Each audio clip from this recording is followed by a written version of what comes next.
Assalamualaikum warahmatullahi wabarakatuh. Perkenalkan, nama saya Salia Magistra Pangestuti.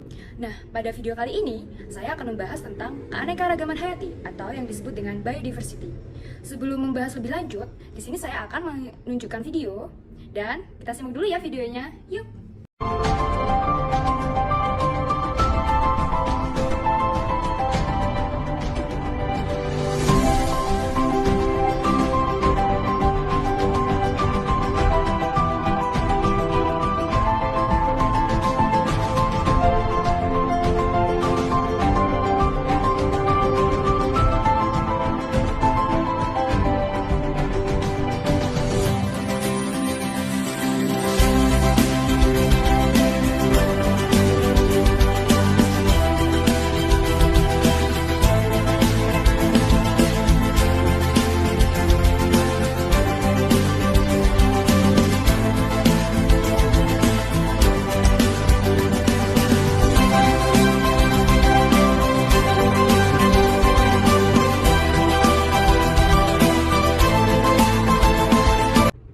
Nah, dari video tersebut, apa yang bisa kalian simak?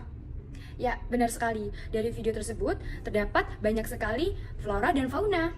Nah, di situ terlihat ada sekelompok monyet, ada sekelompok harimau, ada daratan, ada perairan air tawar, ada perairan air laut. Nah, di situ kan kita bisa lihat bahwa banyak sekali flora dan fauna di dunia ini, terutama di Indonesia. Nah, untuk dari situ, kita akan membahas lebih lanjut tentang keanekaragaman. Yuk, kita simak. Yang pertama, kita akan membahas tentang apa sih keanekaragaman hayati? Nah, keanekaragaman hayati ini adalah suatu keberagaman atau keanekaragaman makhluk hidup yang terjadi akibat adanya perbedaan.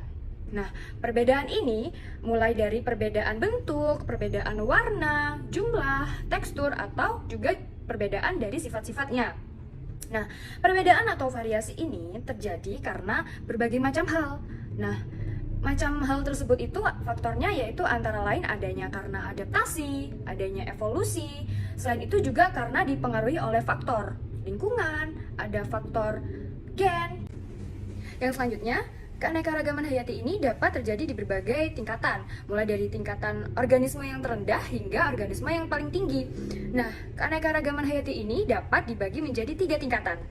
Yang pertama yaitu dari tingkatan yang terendah terlebih dahulu, yaitu keanekaragaman tingkat gen. Yang kedua, keanekaragaman tingkat spesies atau jenis. Yang ketiga yaitu tingkat keanekaragaman hayati ekosistem. Nah, yang ekosistem ini merupakan tingkat keanekaragaman hayati yang paling tinggi.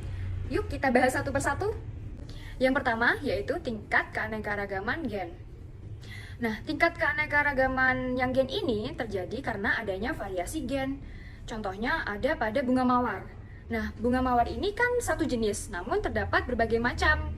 Ada mawar merah, ada mawar putih, ada mawar kuning, dan lain sebagainya. Nah, mawar ini kan termasuk satu jenis, satu spesies, namun memiliki variasi terhadap sesama jenisnya. Contohnya itu pada warnanya. Nah, maka tersebut terbentuk yaitu yang namanya keanekaragaman tingkat gen. Nah, yang kedua, tingkat keanekaragaman jenis atau spesies. Tingkat keanekaragaman jenis ini menunjukkan adanya keanekaragaman atau keberagaman variasi yang terdapat pada komunitas atau kelompok berbagai spesies yang hidup dalam satu family atau satu genus.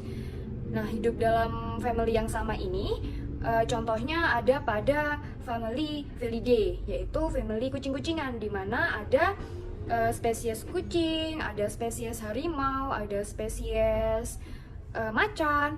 Nah, ini termasuk dalam satu family yang sama, namun terbentuk dalam kelompok-kelompok seperti itu. Dan ada contoh lain yaitu family Palmi. Nah, family Palmi ini yaitu dari kelompok palem-paleman.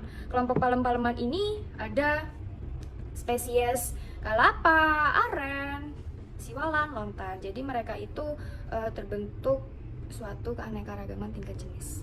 Yang ketiga, atau yang terakhir, yaitu tingkat ekosistem. Nah, keanekaragaman yang terjadi ini akibat adanya perbedaan letak geografis.